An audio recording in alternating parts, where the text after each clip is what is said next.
Qui es-tu? Si je te pose cette question, tu vas probablement me répondre en me parlant de ton métier, de tes études ou encore de ta place dans la famille. Tu vas probablement me dire que tu es commercial ou ingénieur ou encore étudiant en médecine. Me dire que tu es le fils, la fille, le père, la mère, le frère, la sœur de telle ou telle personne.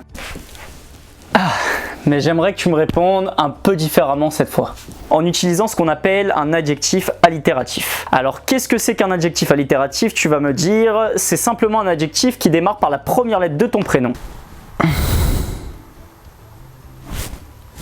Dans mon cas, c'est David, donc le D. Ça pourra donc être David dynamique, David dormeur ou encore David détendu. Dans ton cas, ça pourra être Julie joyeuse, Franck frustré ou encore Alex affamé si c'est au moment du repas que tu viens regarder cette vidéo. Alors vas-y, sélectionne la première lettre de ton prénom et trouve un adjectif qui commence par cette lettre et qui te définit maintenant. Je te laisse 10 secondes.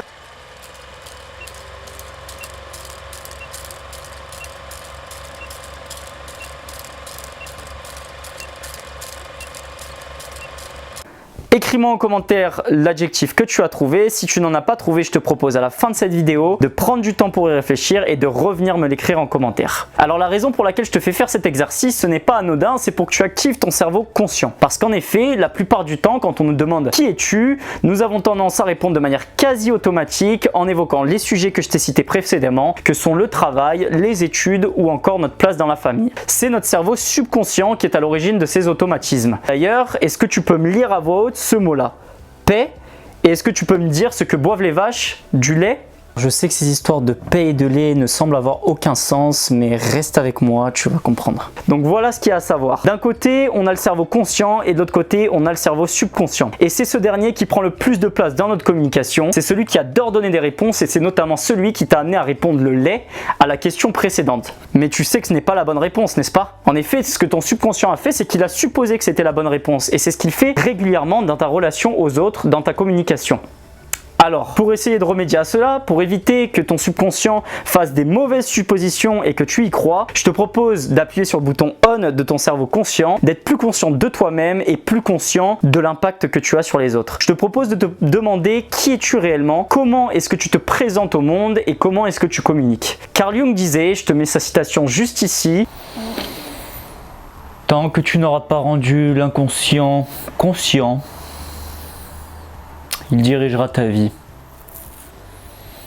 Et tu appelleras cela le destin. »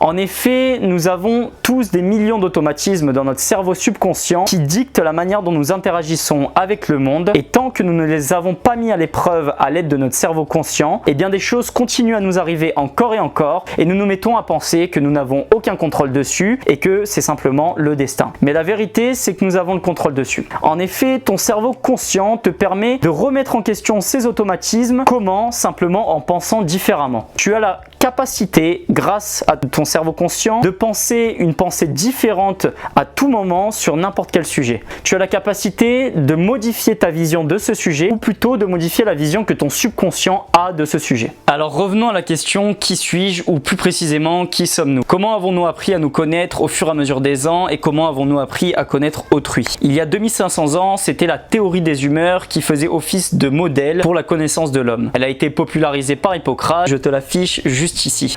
Au cours des 2000 années qui ont suivi, nos prédécesseurs ont tenté de répondre à ces questions à travers de nombreux autres modèles. On peut citer notamment Freud avec sa théorie du ça, du moi et du surmoi, ou encore Descartes et sa philosophie du je pense donc je suis. Il existe des tas d'autres modèles que je ne vais pas citer ici et il y en aura sans doute des tas d'autres qui vont voir le jour dans le futur. Alors à quoi servent ces modèles? Eh bien, ils nous donnent un cadre dans lequel nous pouvons nous définir et répondre aux questions qui suis-je, comment est-ce que je fonctionne, comment est-ce que je communique. Les réponses à ces questions sont particulièrement importantes car elles déterminent le jugement que nous portons sur autrui. Alors prenons un exemple parmi tous les modèles qui existent dans le monde, je te l'affiche juste ici. J'aimerais que tu te penches sur ce modèle et que tu réfléchisses à la manière dont tu fonctionnes, à cette personnalité unique que tu possèdes. Réfléchis-y, est-ce que tu es plus rouge ardent, c'est-à-dire déterminé, exigeant, compétitif, tu es dans l'action, tu es orienté résultat? Est-ce que ça te ressemble? Ou est-ce que tu es plus jaune brillant, énergique, enthousiaste, les happy hours, les karaokés, la vie de fête, ça te ressemble? Si ça te correspond, alors tu es sans doute en train de rigoler fort devant ton écran. Sinon, pense à une personne de ton entourage qui te raconte sans cesse ce qu'elle fait. Ce qu'elle a fait hier, ce qu'elle a mangé ce midi, ce qu'elle fera cet après-midi, ce qu'elle fera demain. Pense à une personne spécifiquement. Si tu n'arrives pas à penser à une personne, c'est que cette personne, c'est toi. Cette énergie jaune brillant.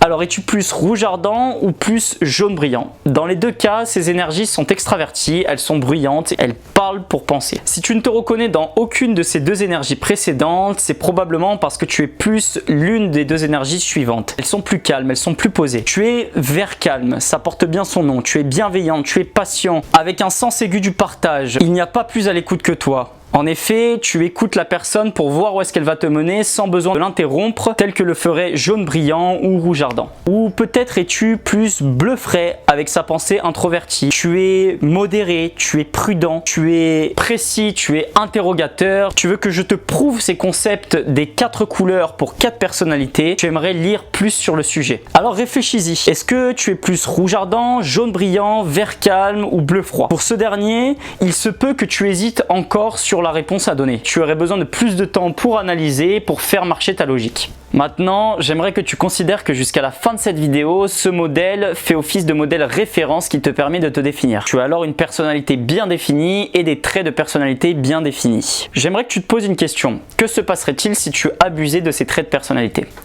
Alors je connais une personne qui est rouge ardente et à chaque fois que je suis en voiture et qu'elle est assise à côté de moi, à chaque feu vert j'entends go, vas-y, c'est vert. À chaque embranchement j'entends tourne à gauche, tourne à droite. Alors c'est la personnalité du rouge ardent, ce qui peut être fait maintenant doit être fait maintenant. Elle considère sans doute que en me disant de quelle manière je dois conduire ma voiture, elle est orientée résultat, elle est déterminée avec une forte volonté. Mais je considère les choses un petit peu différemment. Je t'affiche le graphique juste ici. Je considère qu'elle abuse de sa personnalité rouge ardent et donc qu'elle est autoritaire et dirigiste. Chacun de ces traits de personnalité peut être abusé. Abuse de ce merveilleux vert calme et tu deviens fade, docile, dépendant, têtu. Abuser du bleu froid, c'est être trop dans l'analyse et ne pas vouloir passer à l'action. C'est la paralysie par l'analyse et c'est un risque. Même le jaune brillant peut être poussé trop loin et alors il devient frénétique, nerveux, indiscret, expansif. Ce dont tu ne te rends peut-être pas compte, c'est qu'une personne de personnalité opposée à la tienne te verra davantage dans tes mauvais côtés comme tu peux les observer ici. Tu ne t'en rendras pas compte parce que toi, tu seras en train de vivre ta meilleure journée. Alors maintenant que tu connais ce modèle du monde, tu vas sans doute associer des types de personnalités à des personnes que tu connais. Tu vas sans doute analyser les personnes que tu vas croiser dans la journée et essayer de les placer dans une de ces cases. Tu vas sans doute aussi rencontrer une personne qui a un type de personnalité opposé au tien. Et il y a sans doute des frustrations, des tensions avec cette personne. Ce que je te propose, si tu souhaites améliorer les relations que tu as avec cette personne, c'est de la traiter de la manière dont son type de personnalité le suggère.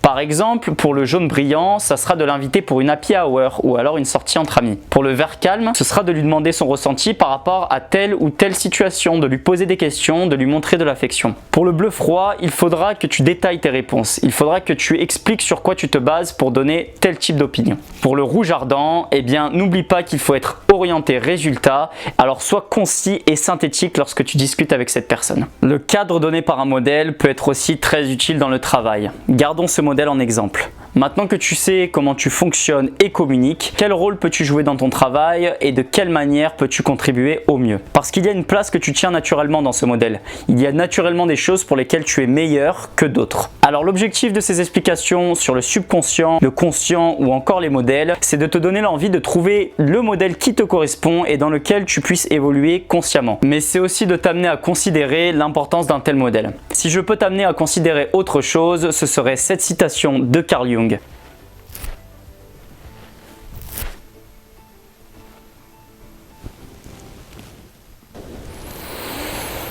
Eh bien c'est très simple, quelque chose que fait quelqu'un vous irrite, alors prenez un temps de pause et prenez du recul. Car cette irritation en dit sûrement plus à propos de vous qu'à propos de l'autre personne.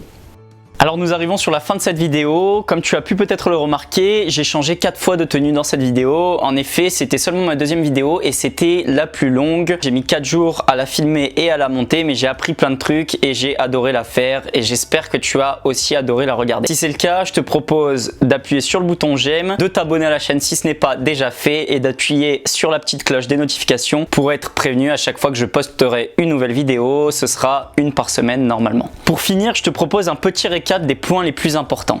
Premièrement, utilise ton cerveau conscient. Si tu hésites toujours sur ce que ça veut dire, je te propose un petit exercice. Cligne des yeux, vas-y, fais-le. Tu as cligné des yeux, tu as eu conscience que tu clignais des yeux, donc conscience de toi-même, c'était un petit moment de conscience. Demain matin, lorsque tu te brosseras les dents devant ton miroir, je te propose de ravoir un petit moment de conscience en te regardant droit dans les yeux et prenant l'engagement avec toi-même que tu auras plus conscience de toi-même et de l'impact que tu as sur les autres dans les jours à venir. Deuxièmement, chaque personne est unique. En effet, chaque personne est un cadeau, possède une personnalité unique et meurt d'envie que tu t'en rendes compte. Tout comme tu adores qu'on parle avec toi tel que ton type de personnalité le suggère, eh bien il en est de même pour les autres. Troisièmement, trouve un modèle qui te correspond.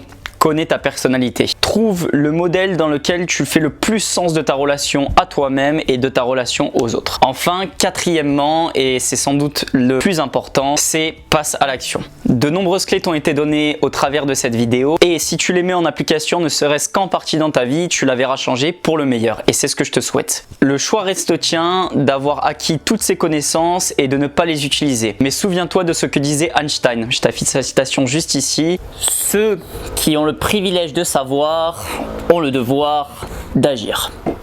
Si tu as aimé cette vidéo, je te propose de la partager avec tes amis. Comme tu le sais, je ne suis qu'un reporter, je ne suis pas spécialiste dans le domaine du développement personnel. En effet, les connaissances que je te partage dans cette vidéo se basent sur une conférence donnée par Scott Schwefeld, j'espère que je prononce bien, en 2014 pour TEDx. La vidéo est entièrement en anglais et je te laisse le lien dans la description. Je te souhaite une bonne journée, merci d'avoir regardé, on se voit la semaine prochaine pour une nouvelle vidéo. À bientôt, ciao.